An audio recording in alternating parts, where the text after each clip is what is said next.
G'day, mate. How are you doing? I'm having a delightful wet day here in Queensland. It's entirely not what I enjoy looking at, but that's what we have.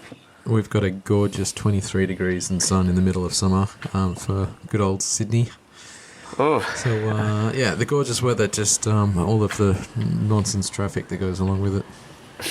I'd like the gorgeous weather, and I'd cope with the traffic. I moved to Queensland to get away from drizzle like this that I had in Auckland. That's a good point. Mate, and I'm going to have to apologise. I'm trying out my husky radio voice today. Oh, good. Good. This is one of the joys of having kids, is that as soon as one of them sneezes in your face, which inevitably happens, I'm testing out my stress levels and my immune system, but I became compromised. And yesterday I sounded the entire day with every word that I spoke like I was going through puberty again. It was a good look. Today's substantially better. At least I sound somewhat humane. But immune system for the win. Well, if I do sound huskier, then yeah. Well, my mum always said that I had a face for radio, so maybe that's... that's not kind. It's not true. But it's an interesting thought, especially at this time of year. It raises some interesting thoughts about sunlight exposure and vitamin D and immunity that we could probably have a talk about today. What you're talking about there is the effects of viral contagion. But see, I subscribe to this concept that we've got viruses that are everywhere and bacteria that are everywhere pretty much all the time. And it's the coalescence of how your resources get spread about by your brain and therefore your immune system that actually allow us to get these things. So it talks about how your resources are working and what your stress levels are. Well, yeah, it's probably on the back of our last discussion where we were talking about my terrible testicles. They're not doing their job. I've since started taking all of your suggested supplements and sleeping deeper. Actually, I've got... Well, that's why the voice. That's why the voice is so much deeper this week. I'm sleeping a lot more soundly. But do you know a pro tip for anyone who is listening and is a fan of Scott Westenberg's Brain Down product, which gives you an amazing deep night's sleep? It's awesome. If you take Brain Down at around 9:30, then you're going to be drowsy and crashing at about 10 o'clock.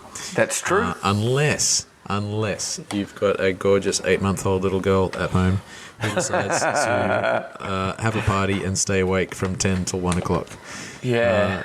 So that's where my... I really did not time that well. I was feeling very drowsy and wonderfully warm and about to nod off, and then Bob decides to have a party. So that was a fun, stressful... That could have been it. If she sneezed in my face then I wouldn't be surprised if that's where this all went. Yeah, well, see, one of the interesting things on that is that vitamin D at this time of year is actually really hard to come by, and people tend to be a bit colder and they stay indoors.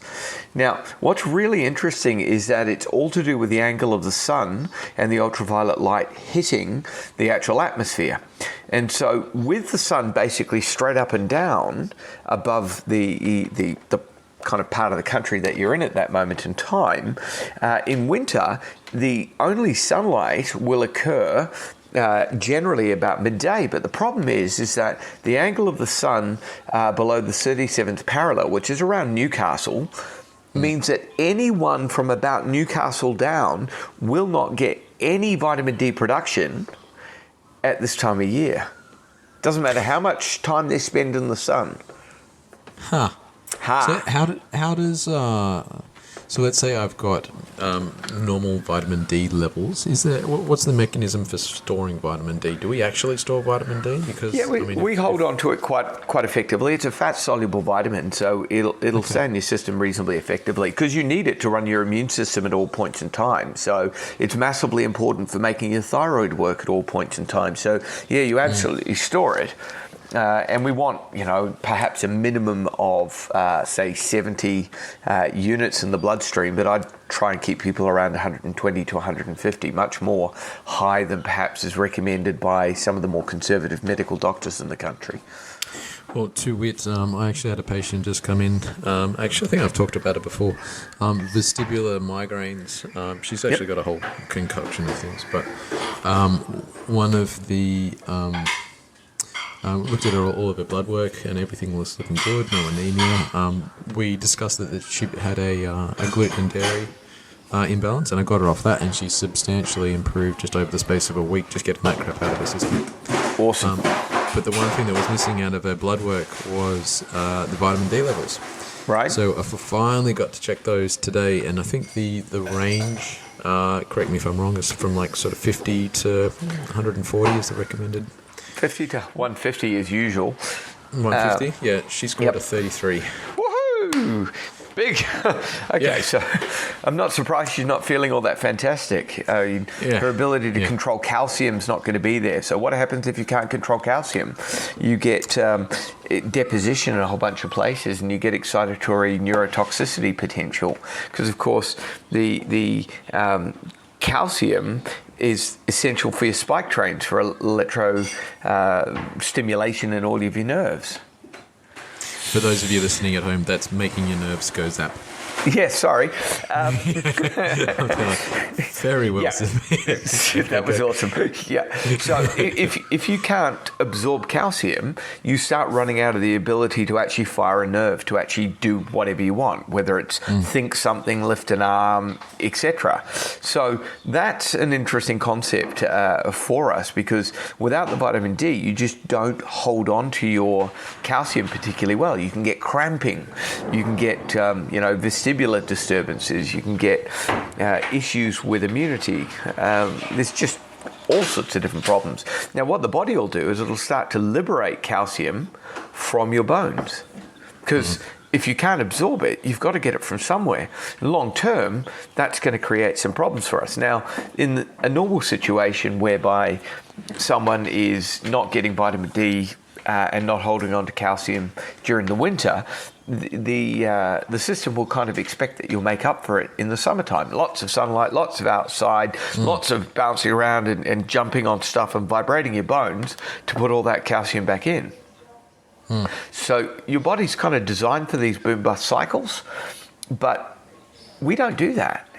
We kind of spend most of our days sitting inside, don't we? Mm-hmm.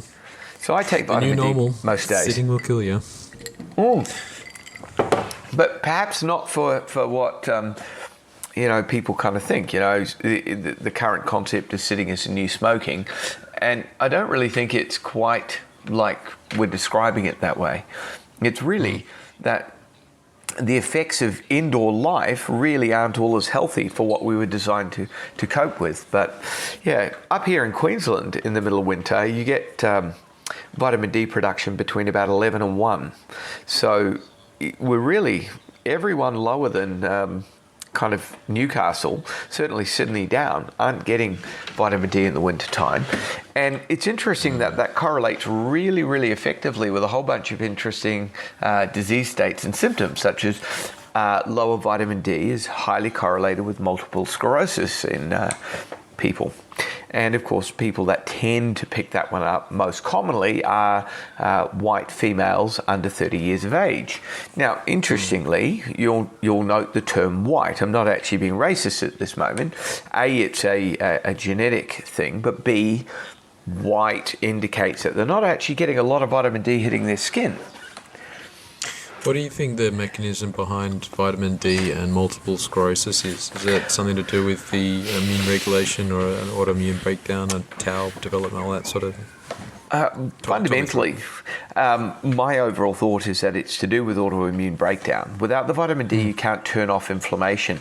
So on all your cells, and especially on your macrophages, you've got this thing called a vitamin D receptor, which is epigenetically variable in the first place. So some people make it really well, some people don't. So if you've got low vitamin D and low vitamin D receptors, you're in a whole world of hurt, because you can't activate your immune system to do its jobs properly. But fundamentally, if you're not activating your macrophages and phagocytes, you're not going to actually create that situation of apoptosis to kill off damaged neurons. So you're going to get inappropriate autoimmune activation of glial cells at that moment to do the job. But in this particular instance, obviously multiple sclerosis is focusing on failure of the Schwann cells, and whether that's autoimmune overactivation and you're not regulating it or not, it's not really wonderfully demarcated at this moment in time. I don't know. I haven't read papers to say, it's absolutely because your immune system's attacking it, but that's sort of the indication. Just to recap on that, so vitamin D is really important for apoptosis. So cell starts to become mischievous. You want to kill it so that it doesn't do anything silly. So if vitamin D isn't driving that apoptosis, you've got to use your microglial cells to break it down. And that's it. And that opens up the window for autoimmune development. Yeah. That cascade. Gotcha. People, get your vitamin D sorted. Absolutely. Actually, that kind of ties in neatly with that preamble that we had before hitting the record button, where I was talking about the paper, where there was an author noticing a trend between vitamin D deficiency and Meniere's disease. So Meniere's disease, for people who don't know, it's acute bouts of extreme vertigo, and each time you get vertigo like that, and the periods between attacks can vary, but you start to lose hearing.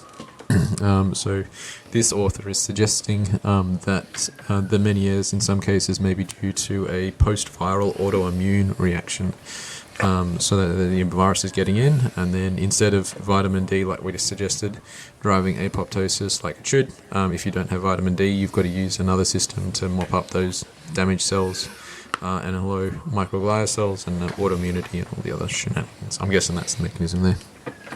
I kind of look at it and wonder whether it's just really simple. Like, you don't have enough vitamin D in your system. You can't activate your immune system to actually kill off the virus. The virus is creating inflammation, and it's just damaging the auditory nerve or something in the inner ear at that moment in time.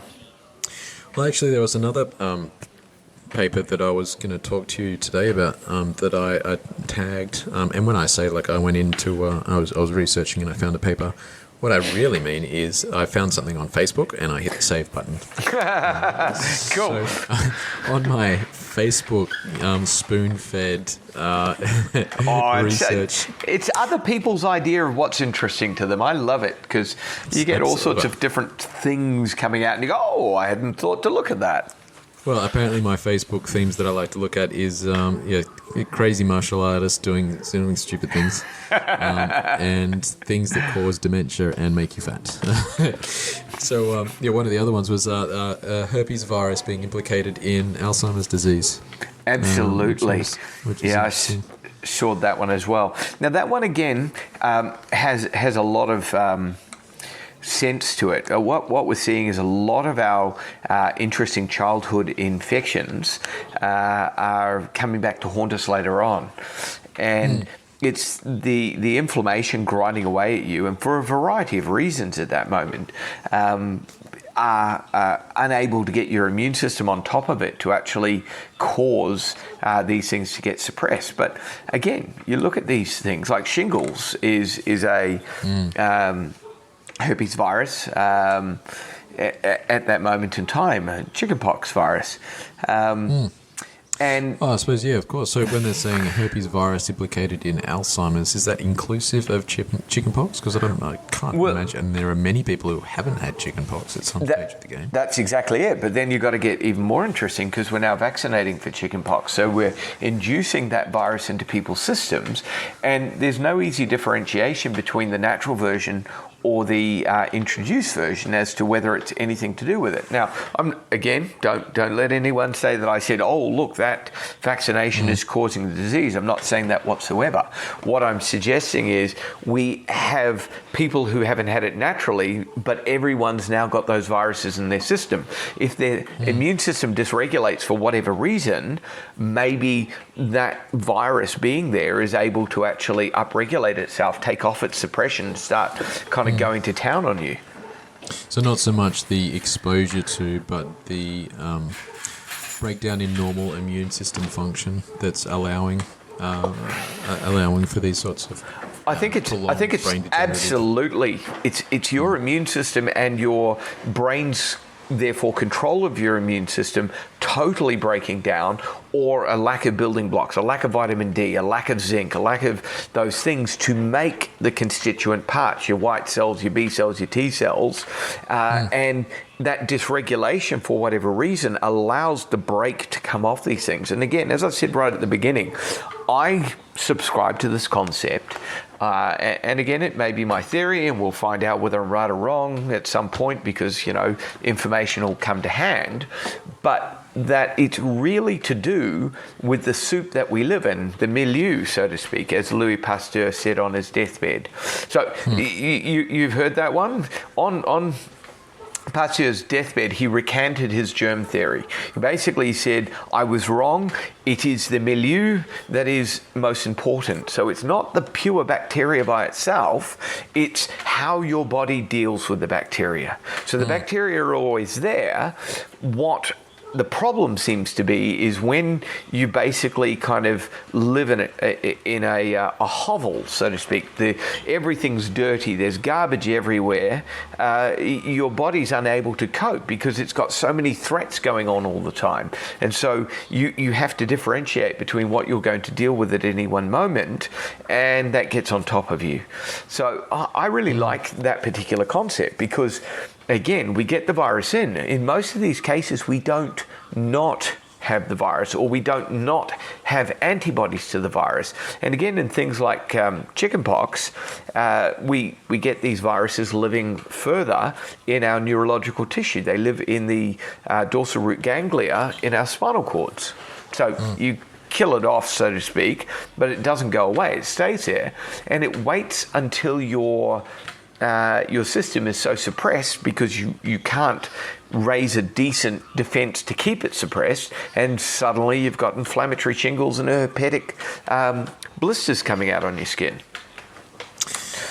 So very much you're in a toxic environment, but can your immune system tolerate it or not? And Correct. If not, I suppose that then comes down to what has your immune system been exposed to in the past, which will be the thing that this is what you're going to manifest if your immune system does break, through to, genetically you've got a few holes in this area. So if your immune system crashes, this is what you're going to feel, people.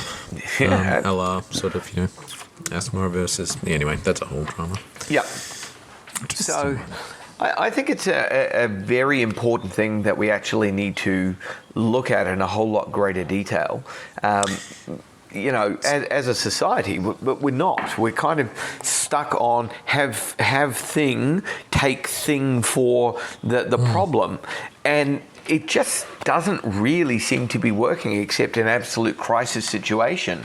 And again, my preference is, how do we make you operate at your most optimal level so that you don't get the thing, whichever one it might be? It just seems more sensible. And again, we could look at vaccination as being a really strong potential part of that. But I don't know if we're really, if we spent $500,000 on improving people's nutrient intake, would their immune system actually benefit? Probably. If we get more public housing so people are living in better conditions, are we likely to see less people ending up in the emergency room? Think of how many people who are sleeping rough end up presenting to the emergency room with severe asthma or problems. So, consistently in the last 100 years, we've basically found that the greatest contributors to public health, herd immunity, etc., has actually been increased positive food supply, increased public sanitation and quality sanitation, better water supply, and greater amount of housing, meaning that there were less people crammed into one place. So when we went down from 10 people in a house to 5 people in a house, people's health got better. They weren't communicating disease and they weren't appearing to be under stress so much. But again, where do we see lots of these problems? In New Zealand, about this time of year, there's always a round of meningitis coming out in the southern part of the country, in the South Island, in a university town called Dunedin. And it's the statistics on meningitis are that it tends to affect kind of young people somewhere between about 18 and 25 years of age. Now, you think on that. You've got a part of the country that is very, very far down, so it's below that 37th parallel, so there's not much vitamin D at this time of year. They are students, so they're probably not wealthy, they're probably not eating particularly well, and they're probably drinking far too much alcohol and putting themselves in risky situations. So is it really the virus, or is it the lifestyle that led to the virus getting the upper hand? Now, I'm sure an immunologist or an infectious disease specialist will argue toe-to-toe with me, but I just think it's worth thinking about it from a different point of view rather than just going, bug in the environment, damn, you've got it. Have you ever been to a, I just had an image flash in my head and I have to share it. Those old school carnival rides where they give you a big hammer and you have to smash the thing and the dial goes up, and if you're really strong it hits the bell. Yep. It's a shame there isn't a version of that so that you can get your immune system to whack the bugger as hard as it can and say, oh, look, your immune system hit the bell, you're fine, let's go party and drink and go carry on. Or you know what, you scored a 10%. You're not drinking that wine, or you don't go hanging out in any toxic environments because you're going to crash. I think that's a really awesome thing, and unfortunately we're not really developing much in the way of immune system testing to look at that. Although, bugger, yeah, is that because it's not going to kill you? It's just going to make life a bit more miserable, and there's not that much money in research to find things that are just going to make life better, as opposed to what's going to kill you. Well, that's certainly a nice cynical way of looking at things, but Well, yeah. I haven't been sleeping, buddy. That's what happens. Yeah, things that kill you very slowly aren't very much in the way of immediate research. If you look at it, most of our kind of drug development is in and medical development is in things that will kill you quickly. So, you rock up to emergency room, you're bleeding. They've got great skills and treatments and suturing and everything to deal with that. You've got, an acute sepsis, so a bacterial infection. They've got great antibiotics and they're tooled up to cope with that sort of things. But, stuff like very low-grade mercury toxicity or lead toxicity from living in a place where you chewed on the wall paint when you were 4 and it's slowly making you go mad. We're not really very good at dealing with that sort of stuff. Now, interestingly, low vitamin D will allow you to get greater problems from lead toxicity. Really? Yes, because lead actually replaces calcium in your long bones, and it likes to live at the end of your wrists and ankles, etc. And one of my favorite mentors in radiology many years ago actually had his ankles collapse because of lead poisoning. And so he was the first person in New Zealand who was actually making and selling lead shielding for chiropractors and perhaps other people to place over their patients' body parts that are sensitive to radiation, as well as to place markers on the collimation of the device, etc. And so all of the handling of it is sloughed off, went through his skin, and then it ends up replacing the calcium in your bones, making them appear dense on X-ray, but they're not. They're actually really brittle. Yeah. It's a bit scary to think about that, because lead was in everything. Like, you go next to an old painted house, that's going to have lead in the paint. Absolutely. What you've got to think about is it also knocks out B12 and it makes people violently aggressive. Why do you think they wanted to pull it out of your petrol so much? It's not very good for cars. Cars run much better with lead. But the suggestion is that the amount of lead being vaporized and then breathed in the environment was actually creating a lot of the unrest in places like the ghettos of New York. Huh. Yeah. Yeah, well, I suppose leaded petrol kind of handy around WW2 when we had a big fight going on. Absolutely, yeah, pretty much. But yeah, it's shown to lower IQ and create violent, aggressive outbursting. So speaking of lowering IQ, and when we were talking before, and I was going to go off on a tangent, but I got on a different tangent. Okay. About the things that you can do to restore, or the lifestyle changes that started to improve overall health. Being you're living in less populated houses and improved water conditions.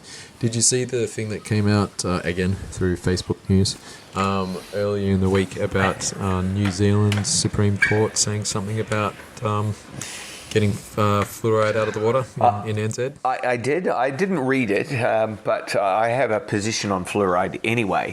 Fundamentally, what they're saying is that fluoridation of the water supply is mass medication, and fundamentally that actually violates our human rights. Well, I think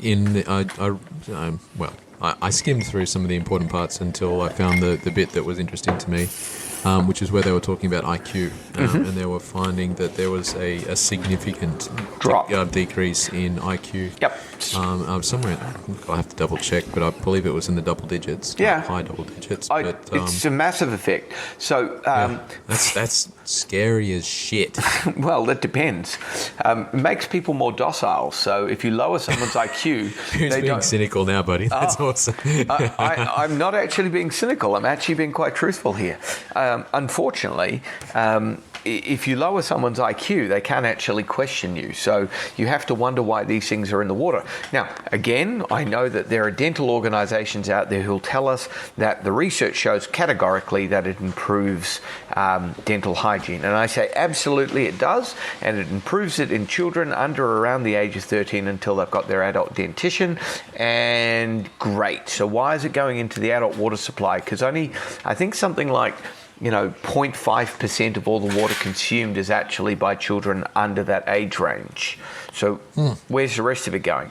Now, fluoride blocks iodine in the body. And so there's a big difference between the naturally occurring fluoride that was found in the water supply in the Alps around Bergamo. So Bergamo in Italy is in the mountains, and they've got this lovely lime marble fed rivers, and what was found is that the people in that area had much less dental cavities than lots of other people. And so the suggestion at this moment in time, which is a pretty big reach, is that the fluoride in the water from the lime-washed limestone rivers was, of course, the cause of that. And it had nothing to do with the fact that maybe they actually ate a much cleaner, healthier diet with less sugar, more game food, more vegetables, etc., etc. There's maybe other ways to explain it, but that piece of evidence came out, and we basically have run off and gone, well, look, it's the fluoride, because we know fluoride's in teeth, and we know that if we have this fluoride there, it makes children's teeth and enamel more hard, which is great. So if you're really, really excitable about doing that, great. Let's give fluoride pills to kids up until the age of 16, when we know that they've all got their adult dentition, and pretty well it stops having any benefit. We know that the mechanisms there is you're increasing fluoride in the body, and then the body's taking that and depositing in the teeth. It's sure, that's absolutely it. Yeah, and so that makes more sense, because if it was just the fluoride from the water bathing your teeth, then because I don't know about you, but I don't really bathe my teeth in tap water too much. I never drink. I don't drink it whatsoever. I mean, never. Both chlorine and fluoride or fluorine are halides that block iodine. If you block iodine, what we get is this thing called cretinism. So cretinism was found in China, and again in areas that have very low iodine levels, we get the significant drop in IQ. So all the literature that New Zealand has just come out with is absolutely true. Fluoride is really good in certain states and really harmful in other states. Now, interestingly enough, what we also know about fluoride is that it's a byproduct of aluminium smeltering. It's also a class 5 poison that they put into your water supply. So you have to have hazmat gear, and I've got putting this stuff into the water, you got to be, that makes sense. It's a noted neurotoxin. So sodium fluorosilicate comes as a byproduct of aluminium production, and maybe it's not the best form of the stuff to put into our water supply. But, it used to be, interestingly, let's get into some conspiracy here because we all like a good dose of that. But back in the day, the Carnegie Foundation, who happened to own 3 of the largest aluminium smelting plants in America at that stage, and this is, back in the 30s, I think, and they endowed a chair at a university, the Carnegie University, as it turns out, and they found this wonderful research that actually showed that Bergamo water supply actually had this really good positive effect on teeth. And look, lo and behold, we can have the same positive impact by, giving oral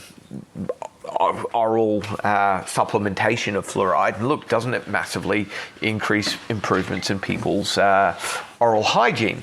Now, I struggle with this. I can take what they're saying as it improves dental enamel, but largely what I get to see with people is that the more mouth breathing people do, the more acidic their mouth is. Therefore, the more acidic their mouth is, the more their enamel gets attacked when they breathe through their mouth for 8 hours of a night going because it dries the mouth out. And when you dry the mouth out, the saliva that keeps your teeth protected dries away, and that makes it acidic. And that acid starts attacking your dental enamel. Now, there's no amount of fluoride that's going to stop that.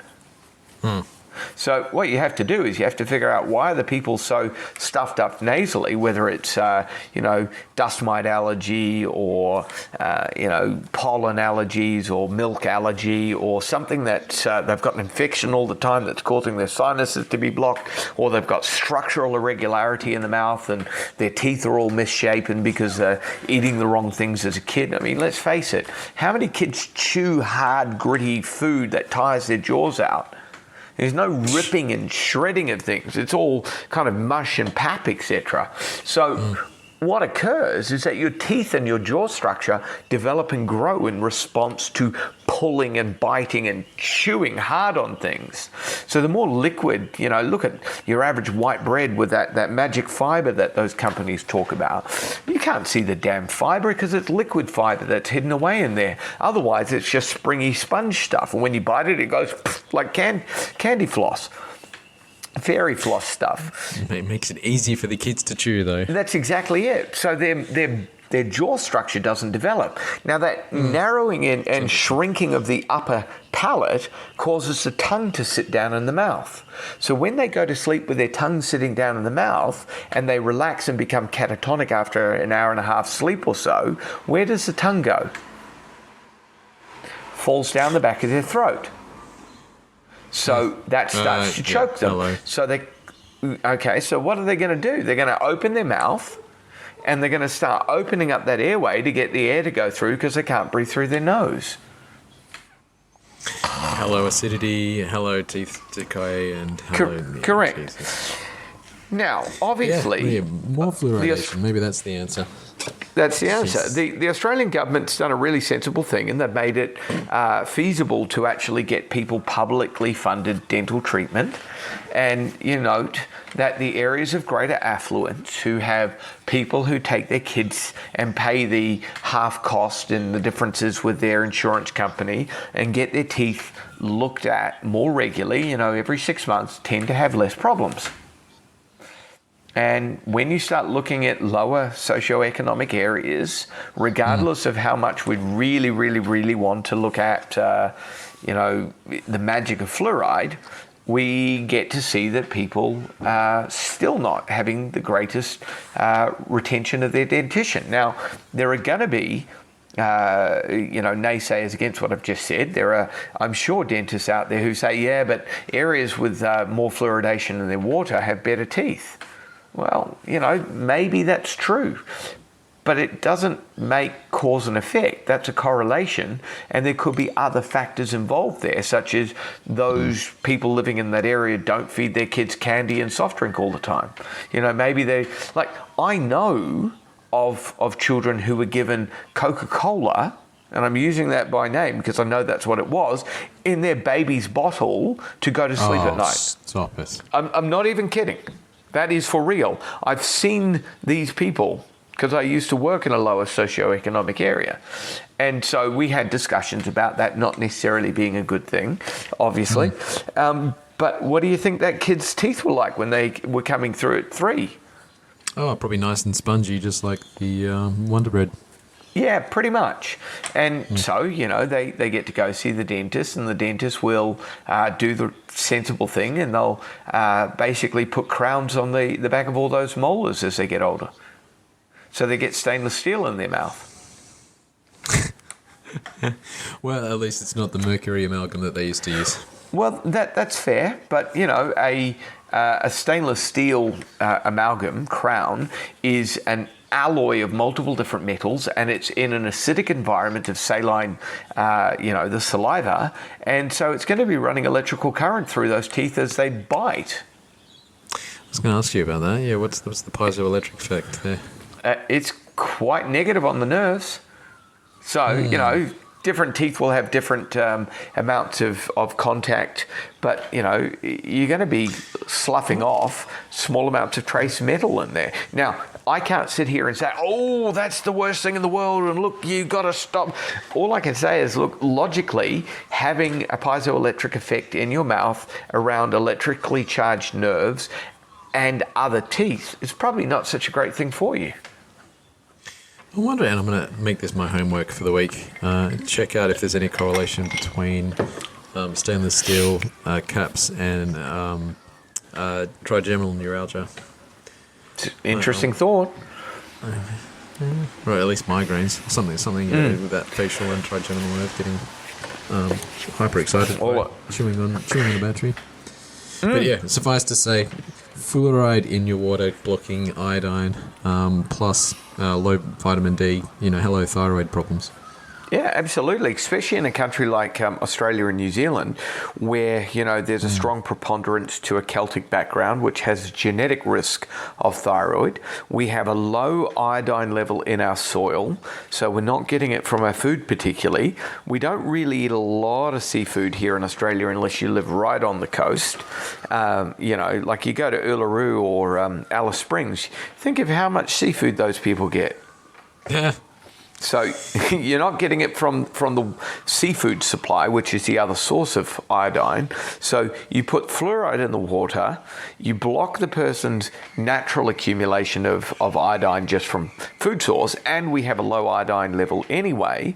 This equates to a greater risk towards the thyroid, and low thyroid hormone affects the brain. Now, the kicker to it is it's pre-pregnancy.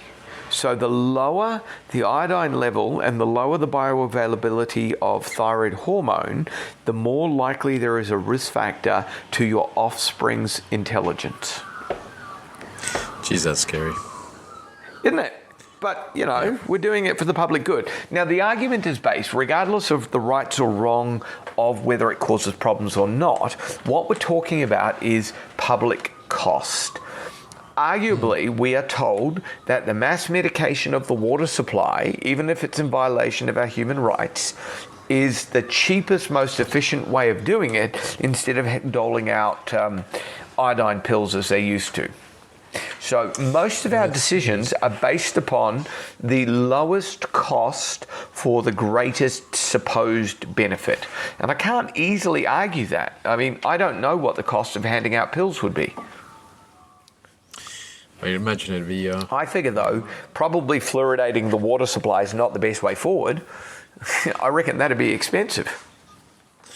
Well, when you look at some of the ongoing health concerns, I suppose they really need to tie that fluoridation in solidly with some... Because you talk to some people, and I'm saying some people as in a few GPs that I've had this conversation with. You mentioned that fluoridation and neurological or ongoing health concerns, and they look at you like you've just told them that the Earth is flat and the moon landing was. Yeah. The research showing definitively that the fluoridation is an issue for long-term health concerns, not just the immediate. Is there much out there? Well, there's a fair bit, but it depends on whether it's accepted or not. Because again, when you get a dogma, what occurs is that people get this thing called cognitive dissonance. And that's fundamentally the situation that it doesn't matter how much data is presented, none of it's ever good enough because it's attacking your best held belief. Now, in the government's case, we've made a stand along with things like mercury fillings. We still use mercury fillings in Australia, even though the World Health Organization has banned this practice and basically suggested that all mercury should be removed from human beings because it's that toxic. So the problem is that if they suddenly go, mercury fillings are bad, fluoridation bad, we're a sue-happy country, aren't we? You harmed us. I will sue you. Okay? So we're in a difficult situation. Yeah, absolutely. Whereas my thought is that there must be a reasonable preponderance of evidence if NZ's willing to stand by the ruling that they just handed out. And absolutely. That it's going to be a slow and steady. If NZ does wipe out fluoridation in their water supply, and then funnily enough, you start to see school scores improve and overall health and neurodegeneration starts to decline after a generation or two, then maybe the rest of the world will start to go, you know what? Let's hand out those fluoridation pill, iodine pills instead, or something like that. Instead of you've got to keep in mind, places in Europe have been pulling the fluoride out for a long time. Oh, really? Oh, yeah. Multiple different countries. Brussels, I believe, has been taking it out. Belgium. It's not well liked in a lot of the world. Now, we are, I don't know, a very conservative, chemically driven country. We use chemicals for everything. Chemicals, oh my goodness, probably the bane of our existence. They make things a lot easier, but we seem to have this particular idea that if you use the LD50 kind of concept. So the LD50 is the idea that if we take 100 rats and we feed them X concentration of a chemical, and the level that it takes to kill 50 of them is the lethal dose, and anything under that's pretty well fine. So this is looking at this silly idea that the volume, if a little bit's good, then maybe a lot's bad, rather than, a little bit might still be really bad for you, but it just takes 50 years to show up. Radiation.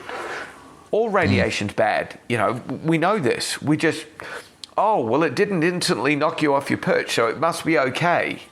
So we're still running this dose-dependent scenario here. And because fluoride and because chlorine and because a lot of these things don't kill us instantly except in really high doses, then the chemical must be fine. Let's not get started on the idea that most of the chemicals that we're introducing to the market each year aren't tested on human beings for their safety anyway. Yeah, Jesus, I remember you telling me about that. Wasn't it something like only 5% get a health check or something like that? Absolutely. The rest of them we deny for a long period of time, like smoking. And again... Well, that was healthy for your lungs for a little bit, wasn't it? Well, glyphosate will be the next one because, of course, it's well documented to be bad for us. But, let's face it, what's it for? It's a herbicide. So putting herbicides that kill stuff in your food and then you eat that food, that's got to be a good idea, doesn't it? Sounds logical when you say it that way. Just think... But I don't want anything eating my food is the problem. We do this... That damn rodent and vermin is eating away at my crops, and I don't want to give half my crops to the environment. I want 100% of my crops to make me a profit. So... Well, that's where, what we're doing is, of course, making these massive farms and because kind of labour is very expensive, supposedly, these days, and people don't like doing hard work like farming, we don't actually have... people doing the trolling through the ground to get rid of the, chipping away with an adze or a hoe to get rid of the weeds and the vermin, etc. But the big problem there is, of course, that back in the day, what we had is multiple different species of plants that were harmonious to one another, all living in the same area, and they didn't get diseases and they didn't get pests, etc. But now, because we've got monoculture agriculture, so you have 50 acres of corn and 50 acres of wheat and nothing meets in the middle, the plants that would have kept that corn from getting predated on by bugs or pests aren't there. So in nature, everything's a blend. In kind of human agriculture, nothing's a blend, and everything has to be kept very, very separate to try and get the most out of it. And of course, that obviously rapes the soil. And what's more interesting on there, back in New Zealand, I was living in a market gardening community, and what they would do, the market gardeners, is they'd lease some land from someone, and they would till that land and do crop on, cover crop for 5 years, and then they'd just take a 5-year lease, and then it was done. Because they'd taken so much nutrient out of the soil that it would no longer actually provide them a decent income. That's a bit scary. Yes. And of course you don't think that's being done here in Australia? Suck the life out of soil over 5 years is quicker than I would have thought.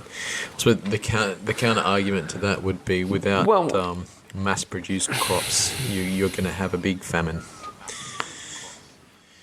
Hey there, well... Are you? What The statistics aren't very good on our current kind of return on the amount of effort we put into these things. So with actual more traditional methods, with equally as good return on investment by bushel as compared to the massive amount of spray, etc., that we're now using. But again, these are more mechanical. You have plows and hose, etc., from a big tractor going through. Now, that's not quite the same thing as people going through and doing it themselves. But before the current style of agriculture, we were still getting more plant produce than necessarily the current. Now, there'll be exceptions to that, and it's a gross generalization, and I accept that. But again, I talk to my patients who are farmers, and this is what they're telling me.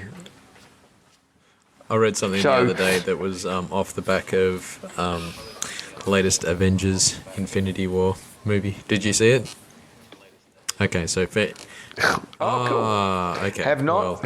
In that case, you can tell me. I'll see it one way or the other. I don't care. Yeah, good. But there was so at the end of the movie, he's got this fancy gauntlet, and he basically snaps his fingers and kills off half the population of the universe. Because his whole stick is that there's an overpopulation issue everywhere. And that the click of the fingers, he fixes that. So the article I read was like, this bad guy is actually humanitarian. He fixed the world hunger problem. He solved this and solved that by wiping out half the population. So that was probably anyway amusing. That is a bit harsh. Yeah, a bit harsh. That's harsh. Probably a bit extreme, but better ways to do it. You could. We might be trying to do that now. Oh yeah, like we could make more money by doing it slower. Isn't that why we need those fancy warplanes and we're building more frigates and stuff so we can do it slower? That was the ridiculous thing where didn't the Australian government just invest like a stupid amount of money in getting these old planes, old jets that are sort of... I read something about that. Either way, but it's kind of like, if someone wants to invade Australia, you're like, good on you. There's enough room. Or if someone does, we're shit out of luck anyway. So just accept it. Yep. They're not actually building these submarines, frigates, and planes for that. It's so that we could be bigger than we are and be part of the multinational American group that's going to go and invade someone else. And so, all the wonderful wars that we're involved with, such as Iraq and, Afghanistan and Syria, they're sovereign nations And arguably, Australia is party to committing war crimes. If you look at it at its most now again, I know that obviously I'm going to be tackling some people's favourite best-held beliefs, but I kind of figure if you look at what the legislation, international law treaties say, is that when you go into a sovereign nation and commit war on them, you're the invading force and committing the war crime at that moment in time. Now, obviously, people like the US military and Congress will say to you that obviously that person was really bad and like they had weapons of mass destruction, so we need to go and give them some liberty. And it's amazing how many places with oil or like not a Rothschild central bank, they seem to need a lot of liberty. And my favorite cartoon is they've just discovered oil on Mars. And there's a picture of an eagle.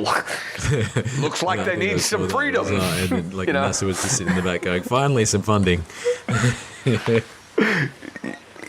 Yeah, that's exactly it.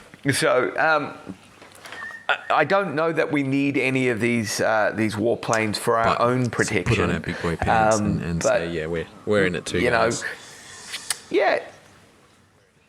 Let's face it. At the end of the day, we've got a world that really, instead of actually kind of funding health and harmony and development and making nutrients, etc., we're looking at making war and drugs and war and drugs. And this is no different than it's been going on for the last several hundred years. We're not actually developing as a species particularly because we're focusing far too effectively on killing each other off. And as I cynically point out, in comparison to the movie, he did it in a click of the fingers. He was obviously not thinking financially about his investment in this. Because excellent. Yeah, pretty much. Mate, on the back of that, I think I've got a patient who's about to turn up. Mate, I like today. This is a good one. We talked awesome. We talked thyroid, we talked fluoridation, threw in conspiracy theories, talked about the Australian war machine, and everything in between. I love it. Yep, absolutely. And just as a point, I have no offence intended to any of our soldiers and armed servicemen. This is not a disrespect for you. It's a disrespect to the idea that going and creating war for the sake of creating war and making money is an applicable thing in our human consciousness. Look, if I have to sign up because someone's coming to invade our country and ruin our way of life, I'll be there. But I just don't think that we should be contributing to actually demonising other countries. Fair point. Mate, what do we want to talk about next visit? Anyway. Got it. Oh, well, I mean, at some point we're going to have to do some follow-up on what your hormones are doing. I've got some really interesting other cases having come through. I really want to kind of get into some of the depths of reactive hypoglycemia at some point in time. Well, actually, one of the ones that I wanted to we've got a combined patient with that. Was the mechanism behind. I saw you take a post where they were using glycine to help with insulin sensitivity issues, which was interesting. Okay, yep, love to. That's a nice simple one. Mate, pleasure as always. Cool. Love talking to you. If anyone's got any questions at all for Scotty, he can be found in Queensland. Specifically, it's 0733710222. That's the right one, isn't it? Yep. And have you got your cryo chamber up and running? Yep. We certainly have a cryo chamber up and running. We've been freezing people. There's some interesting photo shots of people looking delightfully cold in there. We're still having a few teething issues, but it's better than not having a machine full stop. Well, I'm going to have to come up to Queensland so that I can, get frozen. Minus 196. I saw the machine running Jesus. That's all right. Well, yeah. Protect your sensitive parts. All right, everyone. Thanks for listening. Thank you for watching. To learn more from Dr. Scott, visit our site at optihuman.com.au.